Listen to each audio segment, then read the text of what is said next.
Hello everyone, welcome to my channel. My name is Misty. Today's video, we are going to start looking at the outline of our unit study on North American birds using Gather Round's homeschool curriculum. I've been really excited to get this started, and finally I kind of have the room together enough to sit down and work on our curriculum, and there are two ways I'll be doing this.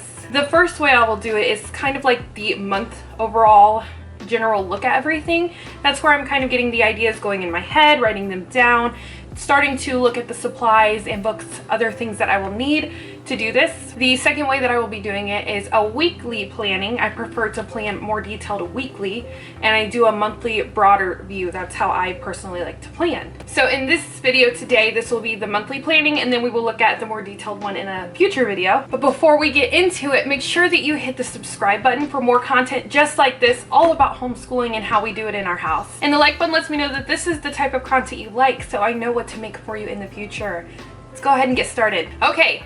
So to start, I have the early reader book and the teacher's guide. I do the printout version or PDF version, and I print them out myself, and this is how I'm currently storing them. I put them in binders with protective pages, and then I make one general printed copy of the student book as well, even though Vivi will never write in this. This is just to make sure I have a backup in case for any reason my digital version disappears and I can't get it again. I'd like to make sure I keep hold of my money. And how I do it is I will then print out so many lessons at a time and put them in Vivi's binder. Sorry, I had to grab them, but Viviana's binder, Savannah's folder. I share the difference in the two in a video that I recently posted, which I will put in the iCards up here. And that video is about homeschooling when you also have a toddler. Savvy is a toddler, Vivi is 5. I store hers inside here, only so many lessons at a time, and she'll just pull from there as we go. By the way, if you hear footsteps, as usual, Vivi is running over top of my head upstairs. All right, so obviously I've taken a little look at the curriculum and how it works, and it's a pretty similar format for the most part every day. And that is that the teacher will read from the teacher's guide, but then each activity gives you 4 to 5 pages each, and it will be on a science page, a language arts page. This one has 2 language arts pages, geography and art. So it covers a lot of different things, and so it's kind of repetitive in there. And the teacher's guide is really nicely written, and it is very informative from what it looks like. They also include like little small fun facts. And so I've never worked with this curriculum before, so now it's figuring out how we're going to go about all the learning aids and incorporate everything. And so over the month, I know that like my sensory bin, I want my sensory bin to be mostly revolving around bird food. So I would buy a large bag of bird food, and I think what I'm going to try to do, and I'm hoping it works, I don't want them to lose interest, is I'm going to start with just simply filling it with bird feeder and like measuring cups to play in it. And then each time we move forward with the lesson, I make it more intricate. So another day I might add fake birds. Another day when we build a birdhouse, I could add the birdhouse in there, add feathers, you know, like do different things and just keep getting it more, just adding more interesting things to it. I'm hoping that will last through the entire lesson. I'm not sure. Through the entire unit, I mean. That might change, but that's kind of the goal. So what I'm going to do is start writing down my ideas that I have to go along with all of this.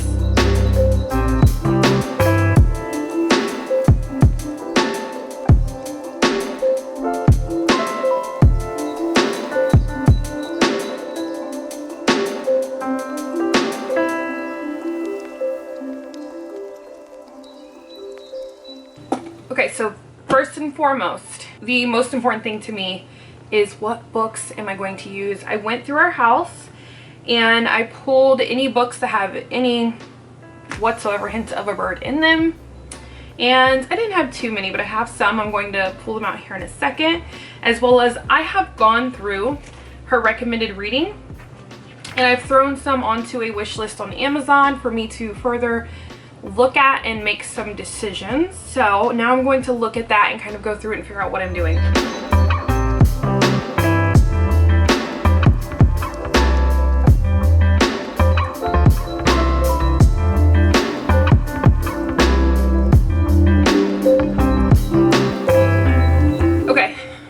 are the books that I have with me, which I will give a more detailed video in another one, like I'll do a bird book haul for the unit.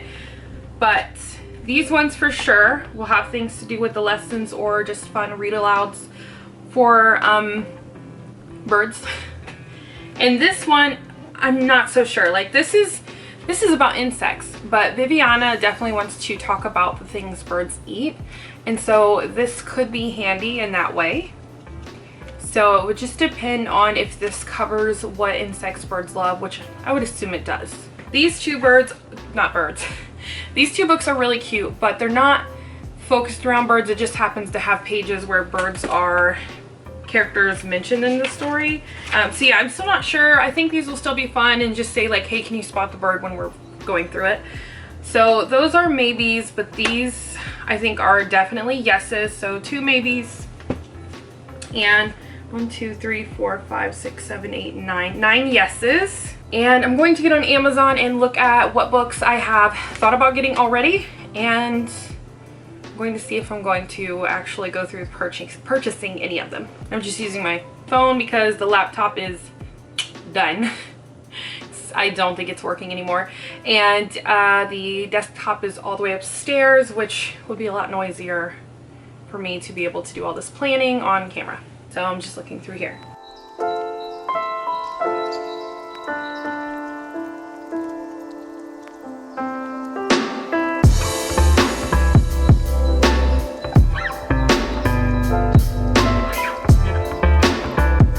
Okay, so I have looked through Amazon and kind of made my decisions. Now, these book lists are okay. A lot of them remind me of more like, I don't know, like more classical or old school type books to go with it. Not all of them, but a lot of them remind me of that. And I'm sure they're great. But a lot of them are also quite expensive, in my opinion. I do not like paying too much money for books because it can really take away from the rest of the budget I have for homeschooling. I do actually have a few that I believe are on the list already. And then I picked a few others that are not on the list, and I made 2 lists here. I'm saying list a lot, but right here are books that I'm going to go ahead and order. So there are 3 more books, and then I put a maybe order section. I'm just going to kind of think about those more and see if I can find good reviews and information to see if they're worth the purchase. There is in her in the beginning of the teacher's guide, it says hands-on supplements, books, and field guides. There's really great stuff in there. In fact, I really want the Bird Songs, 250 North American Birds in Song. And it's a book that provides like a little mechanism on the side that will let you hear all those bird calls. I really want it. I really do. But I don't know if I can justify a $25 book. I don't know. I'll have to think on that one really hard. Or I do have family that likes to help me out from time to time with homeschooling things that I need. So I might go ahead and ask to see if any of them would be interested in getting it. But obviously I can't bank on that. Like I can't bank on someone else getting it for me. But I do have that option. It's really neat. In fact, I'm going to link it down below probably so you can check it out. It's really neat. So I might be enticed enough to go ahead and take the plunge and just get it, even though it's like way out of the price range I would want. All right, so I have a general idea of books. And like I said, now I want to figure out exactly what my sensory and the activities that go around it will look like. I did already start putting things on Pinterest. Pinning things on Pinterest, I should say. Pinterest is really great to use as a resource, but I've started pinning things on Pinterest, and I'm going to look through those and make sure that those are activities that I want to do. So doing that now. Okay, attempt number 5,000. Here I am trying again. I don't know what's going on with this Sony, but I have a Sony a5100 and it's driving me crazy with some of the issues I'm having with it. But here I am. All you missed was me scrolling on my phone and writing down different bird activities. So here's what I have. Like I said, with sensory, what I want to do is, for the most part, I want to see how long I can keep one sensory bin going, like how long this activity could go. I may break it up every now and then, but I'm just curious if it could stay interesting the whole time. And here's what I'm planning to do. First, I will fill it up with bird feeder, and that will be their first day of play. There will be like measuring cups and things in there for them to play with it. Then we will add in a bird nest that the girls build, if that's, hopefully that works. I don't know how it dries. It's a homemade Play-Doh, so we will see how it dries if they can use it for that purpose. But beyond that, also we will be adding some fake bird eggs. Then from the fake bird eggs, we'll add the fake birds and also a bird house. So that's what I'm looking at. And then I'm sure I'll come up with more things. Oh yeah, the feathers. I don't know why I didn't write the feathers down. We also have feathers that will be added in there. So I will just create different activities for them to do. Like that's the things they're going to have their hands on, but then like we could have a day of where I hide the things in there and they have to like search and find them. You change it up. So that's what I'm looking at for sensory. Okay, so then activities. I've separated, though they're kind of intermingled just because I was writing so fast, but for activities I've got really great ideas. So the general ones that they will do together, but it's more focused on Vivi, is we'll like build a bird nest, we're going to paint a bird egg, and I was thinking like they can take care of the bird egg as if they're like the mama bird. I thought that'd be really fun. So the whole time we're doing the unit study, they can take care of that. We're also going to create bird feeders and bird houses. And then not only just bird watching, but I saw a really cool activity where you do tally observations. So I have a worksheet with tallies, and it's like, I think it said like you tally every time you see a bird sitting, every time you see one walking or flying or whatever it is, and that's a way of observing the birds. I thought of math activities where we can count the eggs as well. Another really cool sensory activity is to create cards. So I'm going to draw and cut out like bird faces and build them where they're on something and there's a tunnel to pour into. But I'm going to have cards they'll pull, and that tells them how many spoonfuls of bird seed to feed the bird, and I thought that would be a really fun activity. So for like Vivi's age, that's some of the ideas. I have plenty more. I think I'm going to make a more in-depth video at some point of that. And then for Savannah, there's a really cool activity where it's called a bird sweep, and so you would have a bird printout. And whenever I do this video, of course I'll leave links to like all of these activities, because like I said, some of these are Pinterest. I don't create all my ideas. Like I can save time by going with other people's really amazing ideas. So for her, so the bird sweep, we would have an outline of a bird, we'd put the bird seed all around it, and I'd have to teach her how to take the paintbrush and sweep the bird seed into the outline of the bird and to try to cover the whole bird.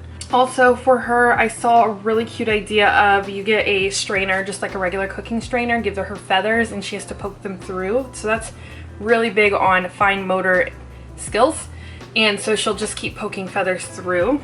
I'm also thinking of making a pinecone sensory bottle, so it would be filled with different things like pine cones, twigs, things like that, and birdseed would be in it, and she has to turn it and try to find the really cool nature things inside of it. There are other ideas, of course, but that's kind of what I wanted to tell you about. So, okay, we have the books planned out, we have sensory. I also have like 2 additional sensory ideas just in case I need them. By the way, guys, if you can't afford this stuff, that's fine, don't do it. Don't ever feel pressure to spend loads of money on homeschooling. You don't have to, okay? I try to keep it down in cost just because just like a lot of other homeschool families, we are for the most part, one income family. I don't consider the amount of money I make selling on eBay to be enough to be considered like income. It's kind of like a buffer for us. So if you can't do it, that's fine. Nature is free. Go outside, create sensory bins out of things from outside, because that's where a bird lives. So just think of ways to use the outside environment to kind of pull it in to all of your studying on birds. If that makes sense, my words are all over the place. I think another cool activity I could do is for blocks. I think what I'll do is I'll use the Mega Blocks, which are the larger version of Legos most of us have for toddlers and infants. And I'm going to have baby birds and the adult sized birds of the birds we're learning, put them on the sides of the blocks, and have Vivi try to match the two and connect them. I know that somewhere in this curriculum they talk about the actual term of somebody who studies birds somewhere in here. I'm pretty sure I saw that when I figure out what that was. I think for the role play that we will do, and if you're wondering why I'm doing all these categories, if you go up here, I will leave the link. I created a video about the learning aids I plan to use this year for our homeschooling, and so I would like to hit as many of those as possible. So for role playing, which is usually where like you have costumes or set up scenarios to act out for your kids, like I said before in that video, playing restaurant, somebody's a chef, somebody's a waitress, have fake food set out or real food, whatever. So what we're gonna do for role play is I'll figure out what the name of that bird is, not bird, what the person who studies birds is. So we will be professional bird scientists, whatever the word is when I find it. And that is how I will introduce our bird watching. So whenever we're bird watching, we are going to be whatever the official word is. Like I said, I just gotta figure out where it is or Google it. Either way, that's what I'm going to do. Okay, so that's the general idea. And then I will add to these morning invitations and the other things that I need to as time progresses, because we will be doing, I just don't know how long some of our other subjects will take, but the bird unit will be done at least 3 times a week, Monday, Wednesday, and Friday for sure. And then depending on how their languages work out on the other days, I might add on and do some more bird stuff if we have extra time. But that's how it will look. So I think that's a good starting place. I hope this video made sense though, because I've never filmed a video of me trying to lesson plan.